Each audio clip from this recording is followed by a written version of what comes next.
First of all, I would like to thank you so much for inviting me to this conference, and I'm really pleased to be able to present to you emerging practices of teaching evaluation in the Norwegian school system.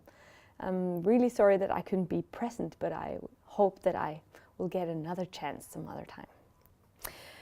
Then I would like to present the outline of this presentation, where I will start with giving you some findings from the work I've done with conducting a review for my PhD project.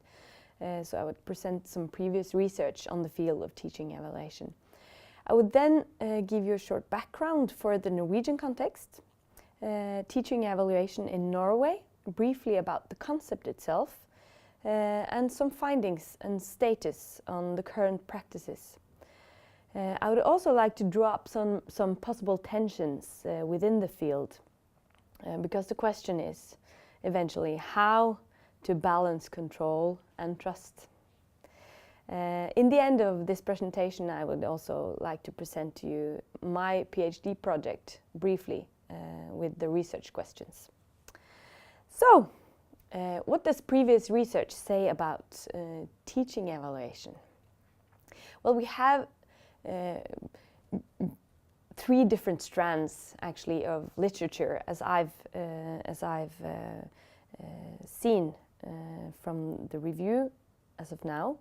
We have effectiveness studies, which claim that teachers and their instructional approaches are key factors for the effectiveness and improvement of schools, particularly for promoting student learning in terms of academic achievement results as key output variables.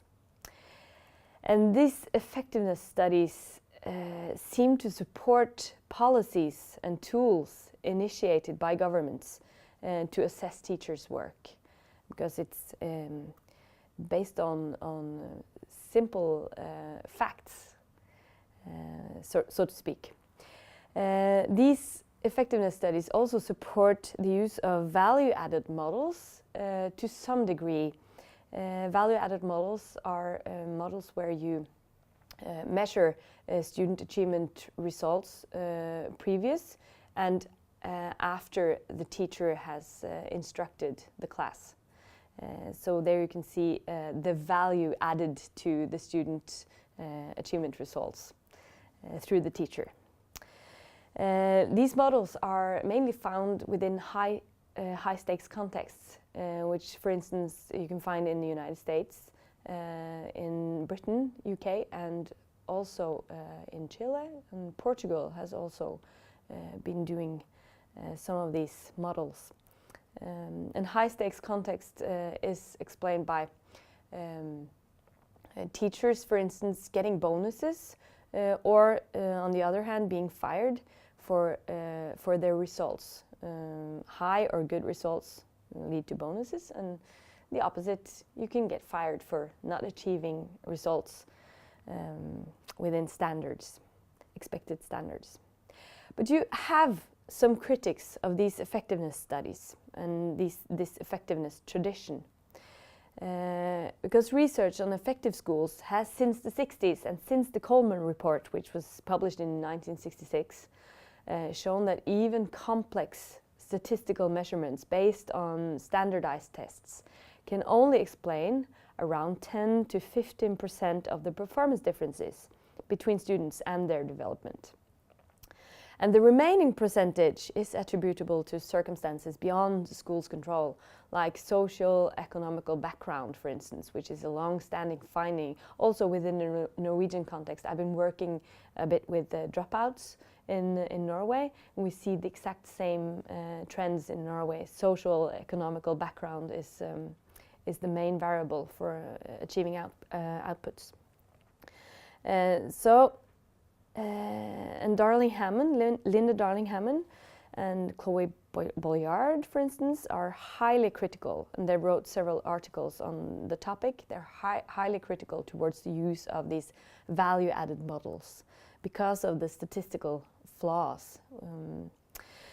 We also see a review from Hallinger, Heck and Murphy from 2014, a really good comprehensive review where they state that we've gone from a procedural approach to teaching evaluation to holding teachers actually accountable for student results. And this is in contradiction to the findings that it's not really the teachers who can be held accountable for the results. And Hallinger, Heck and Murphy, they state that the policies for teaching evaluation systems are much stronger than the actual empirical evidence for increased student performance outcomes as a result of teaching evaluation. So, the third strand of literature are critical towards these accountability policies forming the basis for the models, and they point out a range of unintended and negative consequences. And this type of research also includes studies of alternative approaches to teacher assessment, aiming to promote a fair assessment and a professionalization of teachers who include teachers' perspectives and giving them a part in developing the new frameworks. And there is a consensus that a social-cultural view on learning helps to promote the development of formative assessment, which has a good and long-lasting effect on learning. And perhaps this is the latest, the third strand of literature is in line with the Nordic model. My conclusion so far on the preliminary findings from the review is that I would argue that questions need to be discussed related to this alignment of purpose and function and the appropriate design of teaching evaluation strategies. Hence, design follows function. Moreover, combining too many purposes in one evaluation model might diminish the likelihood of achieving them. And finally, the interplay between teachers and teacher evaluation with other types of governing tools also needs to be considered. So now let me outline the Norwegian context, the background for you, so you can understand where are we in Norway. Well, traditionally, we have had a general assumption in Norway that the Norwegian education system was really good, held high standards, and the public opinion was that the education system was good and assured equal opportunities to all students. But then, in line with the new public management reform movement, the OECD asked us with a report in 1989, they asked us, how do you know that this is actually achieved? So that sparked a negotiation and a discussion process within the Norwegian educational debate, because we weren't really sure. We don't have assessment systems. We didn't have a tradition for measuring the outcomes of our school systems. So in 2003, we had a green paper mentioning teacher quality assessment, as you found in the British model teacher quality assessment, as a part of a suggestion for a Norwegian comprehensive assessment system. But the green paper also stated that the Nordic practice has traditionally been associated with a development perspective. So development is more important than the control and the monitoring. We've had a tradition for diversity and collegial trust, and the contradiction often mentioned in the UK's TQA system, which has used more standardized schemes and testing with grade scales and certain sanctions also for environments that do not meet the quality requirements. This is standards and lack of confidence has characterized the system, which we don't actually want in the Norwegian education system. So, the OECD didn't give up. They asked us also in 2011 through their report. They wanted us to establish teaching evaluation systems more systematically to further professionalize the teaching profession. But in Norway, it is up to the schools and the school owners, municipalities, local authorities to develop and conduct teacher evaluation. And in Norway, we have very different preconditions for systematic and comprehensive assessment systems. Because we have 426 municipalities in Norway, whereas the largest is Oslo with 666,959 inhabitants, whereas Utsira is a small community in the west coast of Norway. We have 201 inhabitants. So as you can see, we have a large variety and very varied competence and resources for developing comprehensive systems. Also, I would like to say that we had a union-led strike in 2014, which lasted quite long, which was explained by a feeling of lack of trust between the school owners and the teachers.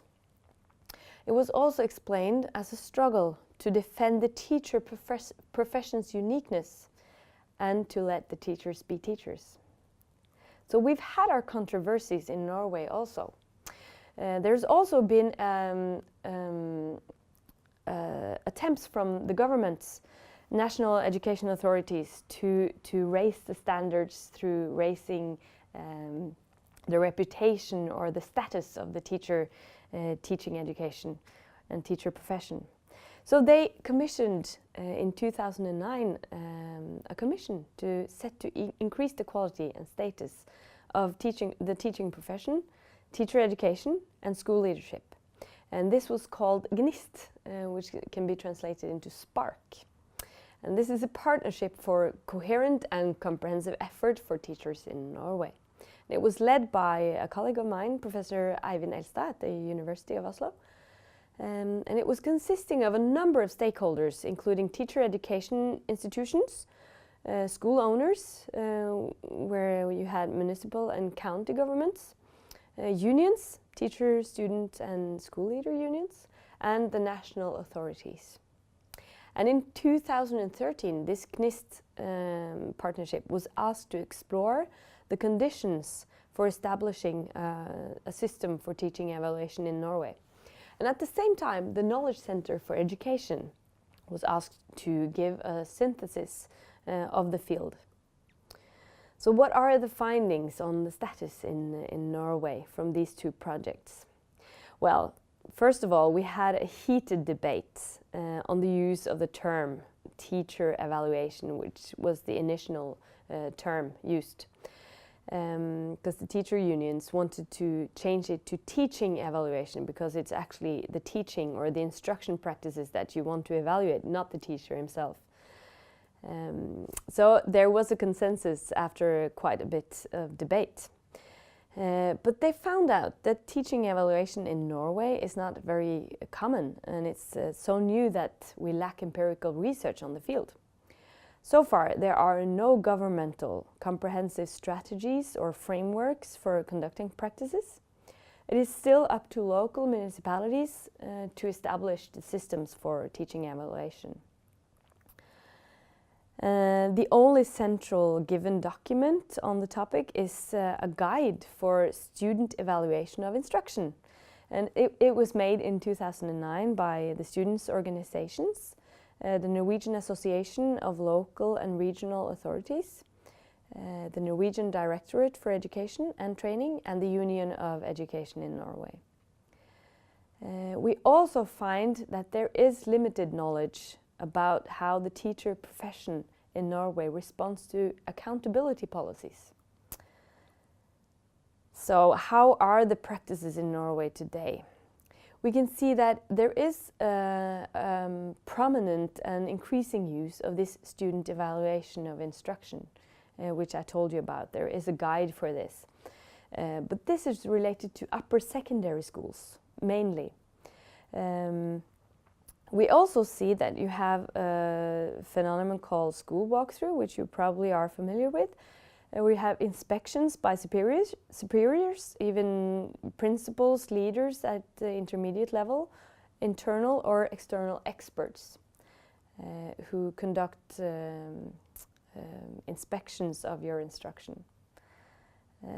You can see some use of student performance results, but that is also part of my PhD project, because it still is to find out to what extent this is a practice, and to which extent it is used actually for evaluating the work of the teachers. You have employee appraisals and also peer counseling, which is on the rise. So I would like to get back to some principles and general principles for student evaluation of instruction. This is carried out by the teachers and the students, and it should develop within the dialogue between the teacher and the students. And it should concern issues that they together can do something about, so it's really constructive. And it shall be directly related to training in the individual subject, and it should deal with learning objectives, working methods, learning strategies, content, and organization in the classes. It's based on 3 principles and 4 phases. So in phase 1, the students and teachers prepare what are they supposed to assess and who to involve and how. And furthermore, they have to determine the procedure and how to follow up the results. And in phase 2, the students and teachers gather information, different ways of doing this by either using a dialogue, logging, observation, or questionnaires. You see in some parts of Norway, some municipalities, they have extended use of anonymized questionnaires, which has caused quite a bit of debate also, but you can see it's on the rise. In phase 3, the information is systemized and followed up in this dialogue between the teacher and the student. And this is in order to form a common basis for future developing the instruction. And then you have phase 4 with follow-up and responsibilities, deadlines on how to achieve successful development. So this is status in Norway as of now, but we see these tensions or these possible tensions because you've seen a working context until now, which is described by a perception of autonomy and trust, a process-oriented view on learning, and commitment to broader social and humanistic aims in education, and a loyalty towards the students. We have seen a change towards increased centralization, the new school reform or curricular reform, the knowledge promotion from 2006, emphasized competency aims, emphasis on student outcomes, and a monitoring of quality is increasing. There's also increasing expectations of improvement, and you see a lot of debate about who are stakeholders. And this benchmarking of schools and comparison between schools. And some might say that this leads to changes in the understanding of the teacher profession itself. So what creates motivation for professional development then? Locke describes this change, like I said, where concepts of autonomy, personal involvement, and methodology was permanent earlier. But now we see emphasis on government, local goal management, and control.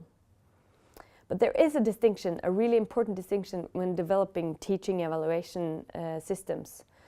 There is a distinction between measuring and developing. There are 2 different purposes with 2 different implications.